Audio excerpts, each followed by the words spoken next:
Welcome back to Culture Code English. I am so incredibly glad you are here today. Take a slow, deep breath, let your shoulders drop, get completely comfortable, and relax. Today, we are going to explore a deeply fascinating, daily, and sometimes shocking hidden code of American life: the absolute obsession with ice water. Imagine this. It is the middle of a freezing winter. Outside, a heavy snowstorm is covering the streets in white, and the temperature is well below freezing. You walk into a warm, cozy local restaurant to escape the cold. You sit down at a table, shivering slightly, hoping for a warm cup of hot tea or a mug of warm water to heat your hands. But the moment you sit down, the polite server smiles warmly and immediately places a tall glass of water on your table. You look at the glass, and your body feels a sudden, psychological shock. The glass is completely filled to the top with solid ice cubes, with just a tiny splash of cold water poured over them.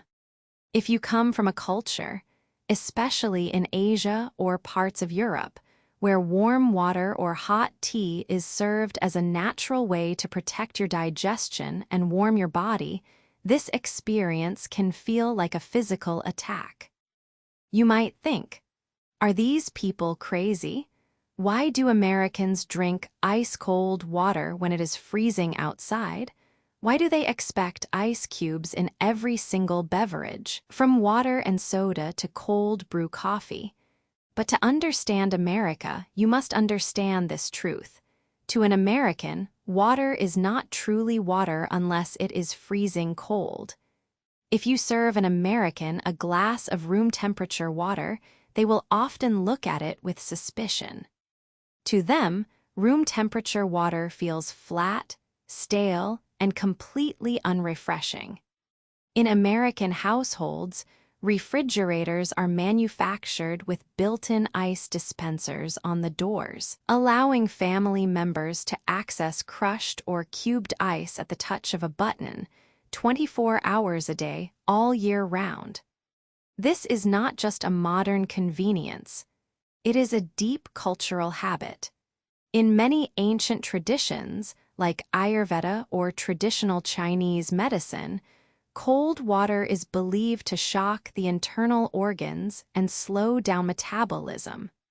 But in the American mind, ice-cold water is seen as a symbol of cleanliness, purity, and energy. Drinking cold water activates the temperature sensors under your skin, providing a mild, refreshing rush of energy that Americans crave.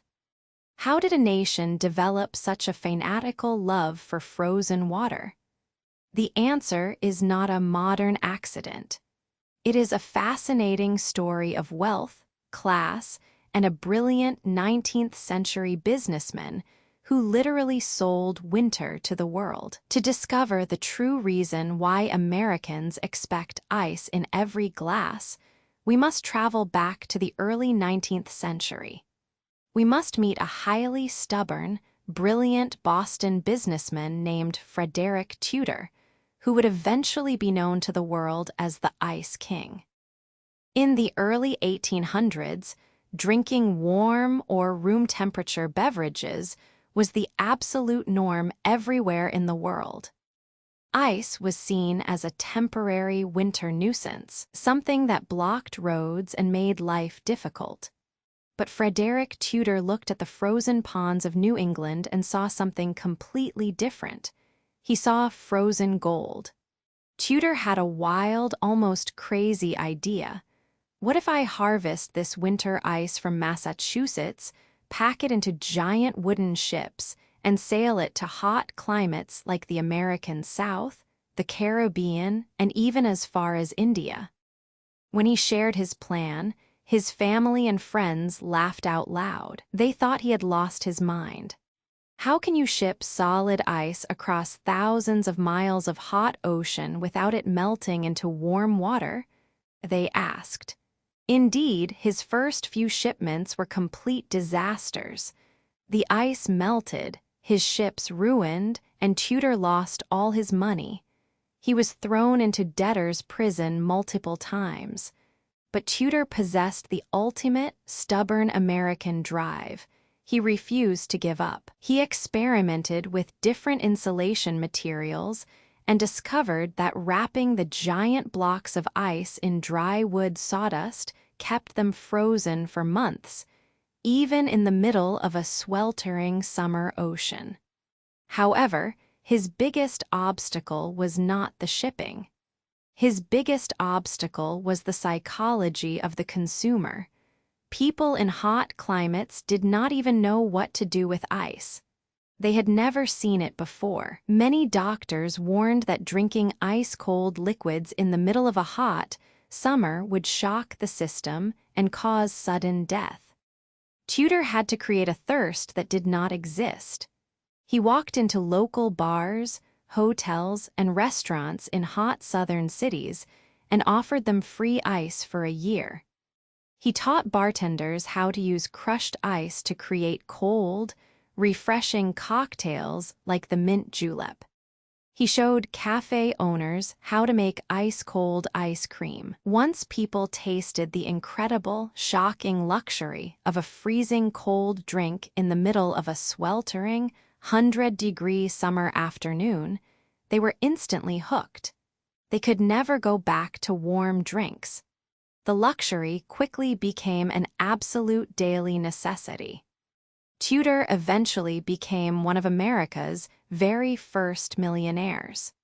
He had successfully taken a useless winter product, shipped it across the world, and permanently rewritten the biological preferences of a nation. By the time modern refrigerators were invented, the American mind had already spent a century being deeply addicted to the refreshing, crisp sensation of ice. As the 20th century progressed, the American love for ice-cold beverages entered a new, highly institutionalized phase. It moved from a commercial luxury to a deep daily household ritual. After the end of World War II, the electric refrigerator became the central monument of the American kitchen. To an American family, a giant, clean refrigerator was not just an appliance. It was a physical proof of prosperity, hygiene, and modern success. Inside this cold hum of the machine, food was protected from bacteria, decay, and time. Slowly, this technological miracle created a powerful psychological connection in the American mind. Coldness became completely equated with safety, freshness, and quality. Even today, if you leave a bottle of water on a kitchen counter at room temperature, many Americans will view it with discomfort. In their minds, room temperature water feels like a breeding ground for invisible germs, even if the water is perfectly clean. But when you add ice, the freezing temperature signals to their brain that the water is sterile, crisp, and safe to consume. In the late 1960s, refrigerator manufacturers introduced a brilliant new invention: the built-in automatic ice dispenser on the freezer door. This invention changed daily habits forever. Suddenly, you did not need to fill plastic ice trays with water, wait for hours, and struggle to pop the cubes out. You simply pressed your glass against a lever on the door, and with a satisfying, metallic roar, perfect ice cubes fell directly into your cup. Accessing ice became as effortless and as natural as breathing. Let me tell you about Liam. Liam grew up in a quiet suburb in Ohio in the 1970s. He vividly remembers the day his father bought their family's very first refrigerator with an automatic door dispenser. To his father, who had grown up during the difficult years of the Great Depression, this machine was a triumph. It meant they no longer had to wait for the local ice truck or worry about filling messy plastic trays. It was a symbol of American progress. Every morning before work, Liam's father would press his tall glass against the dispenser lever. He loved listening to the loud, clinking sound of ice cubes falling into the cup. It was his daily, quiet ritual of celebrating abundance. Today, Liam is a grandfather, but his morning ritual remains exactly the same. Even in the middle of a freezing winter, he cannot drink a single glass of water without adding at least 4 ice cubes. The clean, cold clink of the ice against the glass is the sound of comfort, safety, and home. To Liam, a glass of water without ice is not just flat. It is a glass of water that is missing its soul. In the United States, this absolute obsession with ice is not just a private household habit. It is also an unwritten, powerful social contract of hospitality in public spaces. If you walk into almost any American restaurant, before you even look at the menu, and before you say a single word, the server will place a tall glass of ice-cold water on your table. This is the ultimate, silent symbol of American welcome. In many countries, you must pay for bottled water at a restaurant, or you must ask the waiter specifically if you want a glass. But in America, water is legally required to be free and culturally required to be ice-cold. If a restaurant fails to serve you ice water immediately, or if they bring you a glass with only a few half-melted ice cubes, it is seen as a sign of incredibly poor service and a lack of respect for the guest. The clinking sound of ice cubes in a glass is the daily soundtrack of American dining. But for many international travelers and immigrants, this silent contract can create a quiet, daily struggle. Let me tell you about Lynn. Lynn moved from Beijing to Boston to work as a graphic designer. She had grown up with a very strong belief in the health benefits of warm water. In her family, drinking cold water, especially during a cold winter or after a heavy meal, was believed to cause stomach aches and disrupt the body's natural balance. During her first month in Boston, Lynn dreaded going to restaurants with her American coworkers. The moment they sat down, the waiter would hand everyone a freezing glass of ice water. Lynn would sit in silence, feeling cold just looking at the ice. She wanted to ask for warm water, but whenever she said, "Can I have some hot water, please?" the waiter would look confused. They would either bring her a cup of boiling water with a tea bag, or they would bring her a cup of hot tap water that tasted flat and strange. Lynn felt embarrassed, like she was being difficult or demanding. She felt like an outsider who did not fit into the neighborhood. One day, Lynn decided to talk to an older American coworker named Sarah. Over lunch, Lynn explained her struggle. "Sarah," she asked, "why is it so hard to get warm water here? Why does everyone look at me like I am crazy when I ask for it?" Sarah laughed gently and said, "Lynn, we do not think you are crazy. We just do not understand because we are trained differently. To an American, hot water is only used to make tea or coffee. We never drink it plain. If you ask for hot water, the server thinks you are trying to make your own tea for free. Next time, do not ask for hot water. Just use the magic phrase, 'Room temperature water, please,' or 'No ice, please.'" The next evening, Lynn went out to dinner with her team. When the waiter brought the giant glasses of ice, Lynn smiled warmly and said, "Could I have a glass of room temperature water with no ice, please?" The waiter smiled back and said, "Of course, I will bring that right out."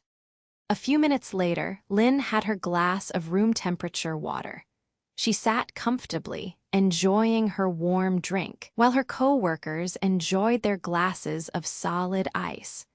Nobody judged her. Nobody looked confused. Lynn realized that she did not have to drink ice water to belong in America. The salad bowl of American life had plenty of room for her warm water, just as it had room for their ice.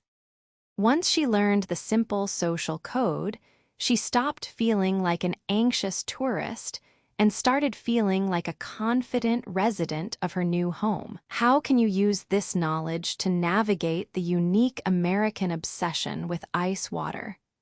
The secret is simple. Enjoy the hospitality and do not be afraid to communicate your own comfort.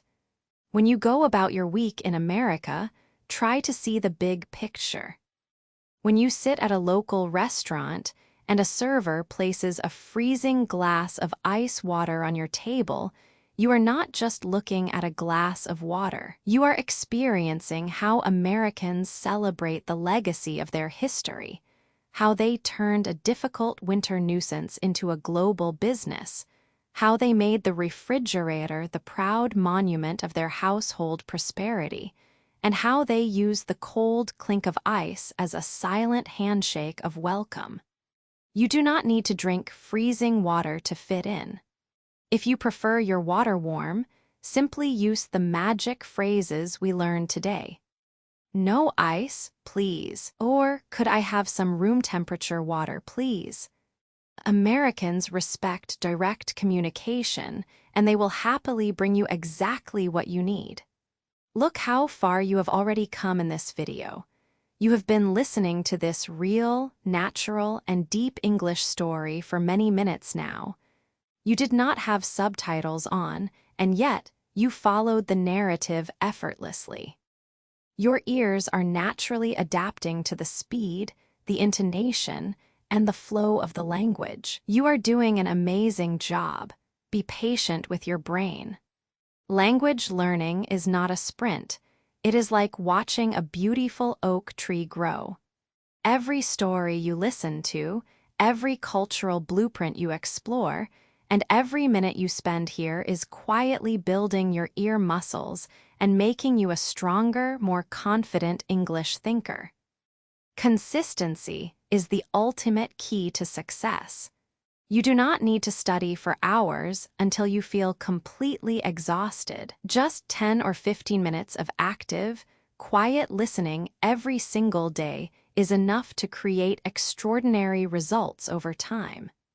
If you enjoyed discovering the secret history and codes of the American ice water obsession today, and if you are ready to make mindful listening a normal part of your daily English journey, I want you to make a simple, beautiful promise to yourself.